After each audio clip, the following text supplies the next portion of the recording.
Hello friends, నేను శరణ్యాని. ఇవాళ మంచు తాకిన పూలు 17వ భాగం చదువుకుందాము. రాసిన వారు మీనా ముక్తేశ్వర్ గారు. సతీష్ పైకి లేచి, అక్క ఎందుకలా కూర్చుంటావు, పడుకోవచ్చు అంటూ, నువ్వు ఇలా ఉంటే నాకు నిద్ర పట్టడం లేదక్క, నాకేవేవో ఆలోచనలు వస్తున్నాయి, భయంగా ఉంటుంది అన్నాడు సతీష్. ఎందుకు భయం సతీష్? అన్నీ పోయాయి నా నుండి, ఇంకేముంది నాలో అంటూ మాట్లాడుతున్న సంగవి మాటలకు, ఇదిగో ఇలాగే మాట్లాడవద్దు అన్నాను. డాక్టర్ గారు ఏం చెప్పారు? అందమైన విషయాలన్నీ గమనించమని, ఆహ్లాదకరమైన మనసుతో ఉండమని చెప్పారు. బాధపడే విషయాలను మనసులోకి రానివ్వద్దు. వస్తూ ఉంటాయి, కానీ వచ్చినప్పుడల్లా నీ మనసును మార్చుకో. నీకు ఇష్టమైన పనులు చేయని చెప్పారు కదూ అని చెప్పాడు సతీష్. 2 రోజులు గడిచిపోయిన తర్వాత సరస్వతి గారిని రూమ్కి షిఫ్ట్ చేశారు. నర్స్ చెప్పిన మాటలు విని ఆశ్చర్యపోయింది సరస్వతి. నిన్నటి వరకు తన చేతులతో పెంచుకున్న బిడ్డేనా ఈ రకంగా చేశాడా? వదిలిపెట్టి వెళ్ళిపోయాడు, కనీసం చెప్పలేదు తల్లికి. ఇలాంటి పరిస్థితుల్లో ఉన్నప్పుడు వెళ్ళడం అంటే అతనికి వ్యసనాలు బాగా అలవాటు అయిపోయాయి అని ఆలోచిస్తున్న సరస్వతి గారిని చూస్తూ, మీరేమీ ఆలోచించకండి, కొన్ని రోజులు మా దగ్గర ఉందిరుగానని చెప్పారు తాయారమ్మ. బంగారాజు గారు వద్దన్నయ్య అంటున్న సరస్వతి గారిని మందలించి, తప్పకుండా రావాలి, మీరు మీ ఆరోగ్యం జాగ్రత్తగా చూసుకోవాలి కొన్ని రోజులని చెప్పారు బంగారాజు గారు తాయారమ్మ సరస్వతీదేవి గారిని ఒప్పించి తమతో తీసుకువెళ్ళారు. ఆమె కొన్నాళ్ళు రెస్ట్లో ఉండాలి, ఇతరులకు సహాయం చేయటం, స్వార్థం లేకుండా పట్టించుకోవడము బంగారాజు గారికి కొత్త కాదు. కానీ కూతురు విషయంలో మోసం జరిగి అల్లుడు అంత పని చేశాక అతని తల్లిని సంరక్షించడం అంటే మాటలు కాదు. చెప్పుకోవడానికి సులభంగా అనిపించిన కొన్ని విషయాలలో అన్నీ వదిలేసి ఇలాంటి విషయాలను పట్టించుకోవడం అంటే మాటలు కాదు. ఎందుకో మా కుటుంబం వల్ల మీ అమ్మాయి జీవితం కూడా పాడైపోయినా నా మీద ఎందుకు ఇంత ప్రేమ చూపిస్తున్నారు వదిన అంటున్న సరస్వతి గారి మాటలకు, మీ అన్నయ్య ఎలాంటి పనులు బాగా చేస్తారు బయట వాళ్ళకు, ఇంట్లో వాళ్ళని ఎలా వదిలిపెడతారు? మీరు అలా అనుకోకండి, ఎప్పటికైనా మన కుటుంబాలు ఒకటే అవుతాయి. ఎవరి తప్పు వారు తెలుసుకుని జీవన్ సంగవి ఒకటే అవుతారు. తప్పు చేయనది ఎవరు, దిద్దుకుంటే మంచిదే కదా అన్నది తాయారమ్మ. ఆశ్చర్యంగా చూశారు సరస్వతి గారు. ఏదో తొందరగా మాట్లాడే స్వభావం ఉన్న ఆమె మాటలో అర్థం లేదేమో అనుకునేది. కానీ ఆమె మనసులో కూడా తల్లి మనసు అవసరానికి ఆలోచించే శక్తి ఉన్నాయి. ఆడపిల్ల అంటేనే నిబంధనల్లో ఉండాలన్న భావాలు తప్ప మిగిలిన అన్ని విషయాలలో కూడా మంచి మనస్తత్వం ఉన్నవారే. చూడు చెల్లమ్మ, ఇది పరాయి ఇల్లు అనుకోకు, మీ సొంత ఇల్లు అనుకో, హాయిగా ఉండు. పిల్లల విషయాలు అంటావా, దానికి కాలమే నిర్ణయిస్తుంది, అందుకోసం మనకు బంధస్తాలు పోవు అని చెప్తున్న బంగారాజు గారి మాటలకు సరస్వతి గారి మనసు కొంత శాంతించింది. కొద్ది పరిచయంతోనే ఇలా పట్టించుకుంటున్నారు, వారికి అవసరం లేకపోయినా వియంకులు 25 సంవత్సరాలు కష్టపడి మగతోడు లేకుండా కూడా సమాజాన్ని ఎదుర్కొంటూ పెంచుకున్న కొడుకు ఇలా ఎలా మారిపోయాడో అర్థం కాలేదు ఆమెకు. ఆలోచనలో ఉన్న సరస్వతి గారి దగ్గరికి సమీర్ వచ్చాడు. అత్తయ్య గారు, మీరు కొన్ని విషయాల గురించి ఆలోచించకండి, ఆలోచిస్తే లాభం లేని విషయాలను ఆలోచించకపోవడం మంచిది. ఆలోచన రాకుండా ఉండదు, కానీ మీ మనసును మీ కంట్రోల్లో పెట్టుకోండి, అప్పుడే మీకు చేసిన వైద్యం సక్సెస్ అవుతుందని చెప్పాడు సమీర్. సతీష్ వాళ్ళు ఎలా ఉన్నారు బాబు అంటూ అడిగింది కొంచెం బిడియంగానే సరస్వతి గారు. సంగవి అక్క, సతీష్ బాగానే ఉన్నారమ్మా. సంగవి అక్క మనోవేదనతో ఒక రకంగా ఉంటే హాస్పిటల్లో చూపిస్తున్నాడు సతీష్, ఇప్పుడు కొంచెం పర్వాలేదని చెప్పాడు. మీ గురించి సతీష్కి తెలుసు, కానీ అక్కకు తెలియదు. మానసికంగా ఆమెకు అంత డిస్టర్బ్గా ఉంది, అందుకే డాక్టర్ గారు చెప్పొద్దన్నారు. సతీష్ మాత్రం ప్రతిరోజు అడుగుతాడు మీ ఆరోగ్య విషయాలు అని చెప్పాడు సమీర్. ఏదేమైనా సతీష్ మనసు సంగవి మనసును బాధ పెట్టాము. నా కొడుకు తప్పు చేస్తే ఆ తప్పులో భాగం నాకు ఉంటుంది కదూ అన్నారు సరస్వతి గారు. అలా ఎందుకు అనుకుంటున్నారు? మీరింత జ్ఞానంగా ఉన్నారు, ఎన్నో సమాజంలోని సమస్యలను ఎదుర్కొంటూ బిడ్డను అలా పెంచుకున్నారు. మీ అబ్బాయి అలా ఉండడానికి మీరు కారణం ఎలా అవుతారు?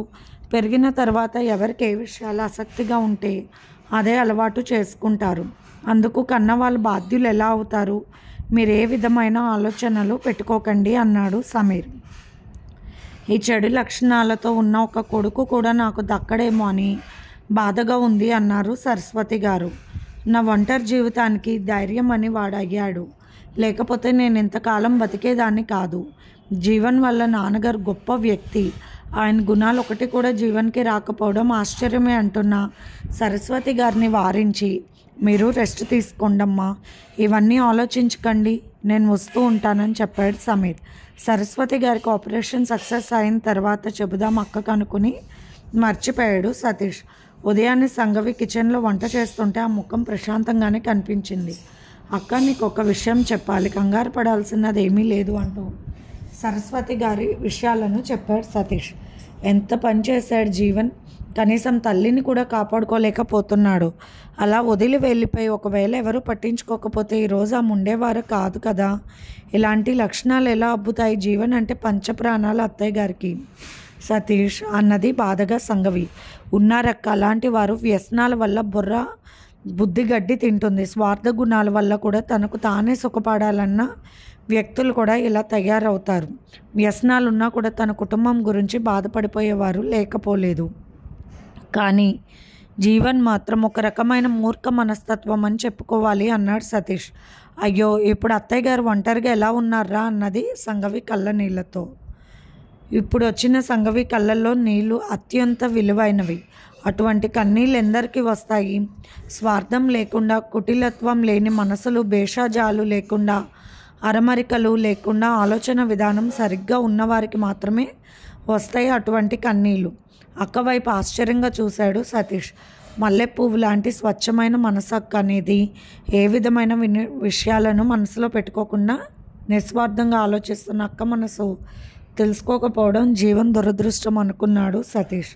ఇప్పుడు మన ఇంటి దగ్గరే ఉన్నారు సరస్వతి అత్తయ్య గారు. నాన్నగారు వాళ్ళు ఆమెను ఒప్పించి తీసుకువెళ్ళారని చెప్పిన సతీష్ మాటలకు సంతోషించింది సంగవి.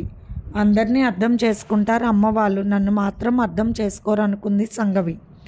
నిన్ను కూడా అర్థం చేసుకునే రోజులు వచ్చేసాయి అక్క అంటున్న తమ్ముడు వైపు చూసి, నా మనసులో అనుకున్న మాట నీకు ఎలా తెలిసిందిరా అన్నది సంగవి నవ్వుతూ. రక్త సంబంధానికి ఉంటుంది అక్క పవరు అంటూ పిడికిలు బిగించి చూపించి నవ్వాడు. రక్త సంబంధం లేకపోయినా మాకు ఉంటుంది ఆ టాలెంట్ అంటూ వచ్చింది అంశు నవ్వుతూ. నిజమే, ఆపదగా ఉన్నప్పుడు ఎప్పుడు ఎలా ఏమి కావాలో అవన్నీ అమరుస్తుంది నిజంగా అంశు. చాలా మంచి అమ్మాయి అనుకున్నాడు సతీష్. మీకు పూరి అంటే ఇష్టం అంట, నేను తీసుకొచ్చాను, ఇదిగోండి మొక్కజొన్న సమోసాలు, ఇవి కూడా ఇంట్లో చేయించాను అంటూ నవ్వుతూ ఇచ్చింది అంశు. ఇలా మా కోసం చేయించుకొస్తే తప్పు కదూ, అలా చెయ్యక అంశు పదే పదే అన్నాడు సతీష్. మీకు ఆ భయం అక్కర్లేదు, ఇవన్నీ నేనే తింటానని అనుకుంటారు, ఎందుకంటే ఈ మాత్రం సైజు ఉన్నా కదూ, నింద నా మీదకు, రుచులు మాత్రం మీకు అంటూ నవ్వింది అంశు. నిజానికి అంశు చాలా అందమైన అమ్మాయి. లావుగా ఉండడం వల్ల అందరికీ అలా అనిపిస్తుంది అనుకుంది సంగవి. ఇలా ఎందుకు అంశు, చక్కగా నీ బాడీ మీద శ్రద్ధ పెట్టి తగ్గవచ్చు కదా అన్నది సంగవి. తగ్గుదామని 4-5 రోజులు తిండి మానేస్తాను, ఇక 6వ రోజు ఓర్చుకోలేను, ముందు రోజులు బ్యాలెన్స్ చేసినవన్నీ కూడా తినేస్తాను. మా అమ్మ భయపెట్టాలన్నా, ఎవరినైనా భయపెట్టాలన్నా తింటూ ఉంటాను, అలిగినా తింటాను, సంతోషంగా ఉన్నా తింటానంటున్నా అంశు వైపు చిత్రంగా చూస్తూ నవ్వాడు సతీష్. సరైన వారు చెబితే తప్పకుండా మారుతావు నువ్వు, అలాంటి మనస్తత్వం ఉండకూడదన్నది సంగవి. ఆ మాట అన్నప్పుడు అంశు సతీష్ వైపు చూసింది. సతీష్ కూడా అప్పుడే చూశాడు అంశు వైపు అనుకోకుండా. ఒక రకమైన సిగ్గుతో నవ్విన అంశు నవ్వు గమనించాడు సతీష్. సంగవి నవ్వుతూ, ఒకసారి డాక్టర్ మానసాదేవి గారి దగ్గర అపాయింట్మెంట్ తీసుకో, పని చెప్పే మాటలకు వెంటనే బాగుపడతావు, ఇది సమస్య కాదు అని చెప్పింది సంగవి. అయ్యో, నా మనసులో మార్పు రానిదే, ఎవరు చెప్పినా మారలేని నా మనసు మార్చగలిగిన వారు చెప్పినప్పుడు మారతానేమో మరి అన్నది కొస చూపులు సతీష్ వైపు వేస్తూ. సంగవి వేసిన మినపట్టు కొబ్బరి చట్నీ తింటూ, చాలా బాగుంది టిఫిన్ అన్నది అంశు. పూరీలు సమోసాలు చాలా బాగున్నాయి అన్నారు సతీష్ సంగవి. ఒక అప్లికేషన్ ఫామ్ తీసుకొచ్చి ఫిలప్ చేయించి సంగవి సైన్ తీసుకుని జాబ్లో సంగవికి జాయినింగ్ ఆర్డర్ తీసుకురావడానికి వెళ్ళబోతుంది అంశు. అంశు, మాకు మర్యాద కాదు నీతో ఇలా చేయించుకోవడం, అక్క రా లేకపోయినా నేను వస్తాను కదూ అంటూ సతీష్ వెళ్ళాడు. కార్ తీసుకురాలేదా అంశు అన్నాడు సతీష్. తెచ్చాను, ఇక్కడ పెడుతుంటే కొందరు అబ్బాయిలు అల్లరి పెడుతున్నారు, బోండం అంటూ అన్నది అంశు నవ్వుతూ. అలా అంటుంటే నీకు బాధగా లేదా అన్నాడు సతీష్. నిజంగా అలాగే ఉన్నాను కదూ సతీష్, పైగా నాకు బోండాలంటే చాలా ఇష్టం అన్నది అనుష నవ్వుతూ.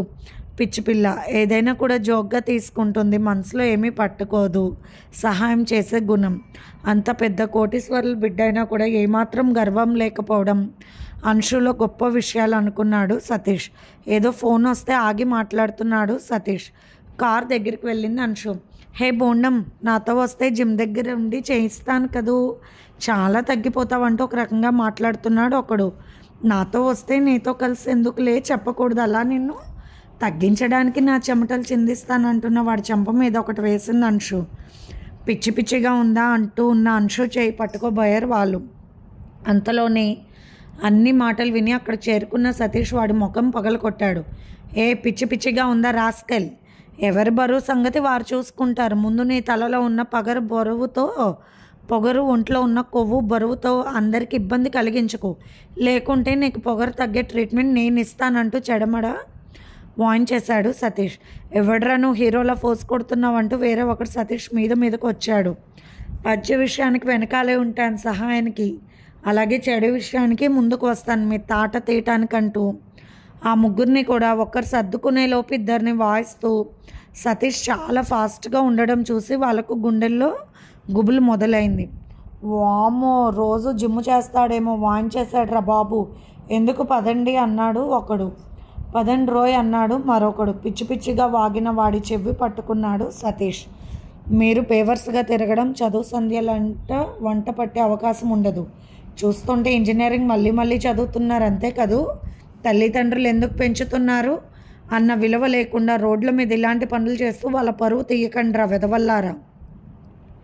మిమ్మల్ని చూస్తూ, మీరు చేసే పనులు చూస్తూ మీ పెద్దవాళ్ళని కూడా తిడతారు, కనీసం మీ తల్లిదండ్రులను ఒక్కరితో మాట పడనీయకండి.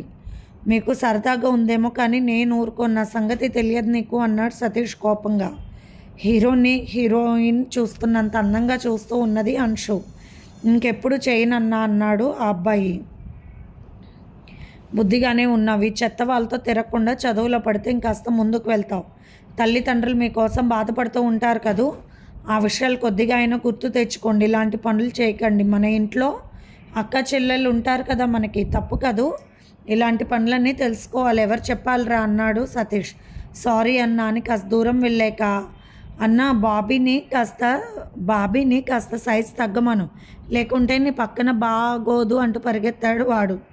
ఆ మాటలు విన్న అంశు అల్లరి పెడితే పెట్టారు కానీ ఆఖరి మాట చాలా బాగుంది, నాకు నచ్చింది అనుకుని ఈసారి ఎక్కడైనా కనిపిస్తే పార్టీ చేసుకో భయ్యా అంటూ డబ్బులు ఇవ్వాలనుకుంది మనసులో అంశు సంతోషంగా. వాడన్న మాటకు సతీష్ పిచ్చివాగుడంతా వాగుతూ ఉంటారు, ఏమీ తెలియదు, చదువు ఎక్కదు, వయసులోనే ఇలా తయారవుతారని కారులో కూర్చున్నాడు సతీష్ అంశు కారులో ప్రయాణిస్తూ ఉన్నారు. మౌనంగా ఉన్న అంశు ఆమె వైపు చూసి బాధపడకండి, ఏదో వాగుతూ ఉంటారు, అయినా మీరు బరువు తగ్గాలంటే అదేమైనా పెద్ద విషయమా, మీకు తెలుసా, ఒక వయసులో నేను చాలా బరువు ఉండేవాడిని, నన్నైతే ఘటోత్కచుడు అనేవారు, అలా అనడం నాకు మంచిదే అయ్యింది, వెంటనే నిర్ణయించుకున్నాను, అసలు ఒకరితో మనం ఎందుకు అనిపించుకోవాలి, ఈ ఒక్క విషయం తప్పితే మనలో లోటు ఏమీ లేదు కదా అని అప్పటి నుండి ఉదయాన్నే లేవడం. అందంగా ఉన్న మా ఊర్లో చెరువు ప్రాంతం చాలా బాగుంటుంది, చెరువు పక్కన చక్కగా నడుచుకుంటూ పరిగెత్తుతూ కాసేపు వెళ్ళేవాడిని, అరగంట పైనే చేసేవాడిని, అందుకే ఈత కూడా నేర్చుకున్నాను, అన్నిటికన్నా స్విమ్మింగ్ చేస్తే బాగా తగ్గుతారు, మీ ఇంట్లోనే స్విమ్మింగ్ పూల్ కూడా ఉంది, మీరే తలుచుకుంటే వెంటనే తగ్గిపోతారంటూ నవ్వాడు సతీష్. ఇంకొంచెం దిగాలుగా ముఖం పెట్టుకున్నట్టు చూసింది అంశు. సతీష్ చెప్పిన మాటలు వినాలని ఉంది, ఆ విధంగా తన కోసం శ్రద్ధ తీసుకుని కావాలని చెబుతున్న మాటలు ఎంతో సంతోషం అనిపిస్తున్నాయి. మరి చెప్తున్నాను కదా, మీరు ట్రై చేయండి, అసలు ఇదేం సమస్య కాదు. ఇంకోటి చెప్పనా, మంచి మనసు ఫ్రాడ్ మైండ్ లేని వాళ్ళు తొందరగా లవ్ అయిపోతారు, అందుకు తగ్గించుకోవాలి, ఎందుకంటే మంచితనం తగ్గించుకోలేం కదా, అందుకే బరువు తగ్గించుకునే తీరాలి అంటూ నవ్వాడు సతీష్. ఎంత చక్కగా మాట్లాడుతున్నారు, ఎప్పుడూ సీరియస్గా ఉంటారని మనసులో ఎంతో ఆనందంగా డ్యాన్సులు వేస్తూ కూడా పైకి మాత్రం ముఖం వేలాడేసుకుని నటించింది అంశు. ఇంకొన్ని మాటలు చెబుతాడని సతీష్ వైపు చూస్తూ, మనసులో ఉన్న భావాలను దాచుకుని కళ్ళల్లో అమాయకత్వాన్ని ప్రదర్శించాలంటే చాలా కష్టంగా ఉంది బాబోయ్ అనుకుంది మనసులో అంశు. మీలాగా ఆలోచిస్తే ఎవ్వరూ మారరు. మీకు సినిమాలన్నా డ్యాన్స్ అన్నా చాలా ఇష్టం. ఇప్పటి సూపర్ స్టార్గా వెలుగుతున్న వారు ఒకప్పుడు భారమైన బరువు ఉన్నవారే. ఇప్పుడు చూడండి, వారి వయసు కూడా తెలుసుకోవడం కష్టంగా ఉంది. మీకు డ్యాన్స్ చాలా ఇష్టం కాబట్టి ఉదయాన్నే లేచి మ్యూజిక్ పెట్టుకొని చక్కగా డ్యాన్స్ వేయండి. మినిమం 6 to 7 పాటలకు డ్యాన్స్ వేయండి. సాయంత్రం 4 గంటలకి స్విమ్మింగ్ చేయండి. 1 గంట చాలు. వెంటనే బరువు తగ్గుతారు కొద్ది రోజుల్లోనే. మొదట్లో కాస్త నీరసంగా ఉంటుంది. డైట్ కూడా మనం ఆకలి వేయని ఫైబర్ ఫుడ్ తింటే బాగుంటుందని చెప్తున్న సతీష్ మాటలకు చాలా సంతోషంగా వింటూ ఉంది అంశు. తల వంచుకొని కళ్ళు తుడుచుకుంది కావాలని అంశు. అయ్యో, ఇంత చిన్న విషయానికి బాధపడకండి. నేను చెప్పినందుకు మీకు ఏమన్నా బాధగా అనిపించిందా? లేకపోతే వాళ్ళన్న వేరే మాట కూడా మీకు బాధ కలిగించిందా?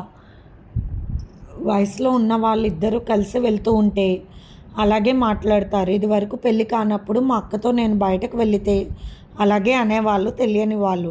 ఎందుకంటే అక్క కన్నా చిన్నవాడినైనా కూడా హైట్గా భారీగా ఉంటాను కదూ.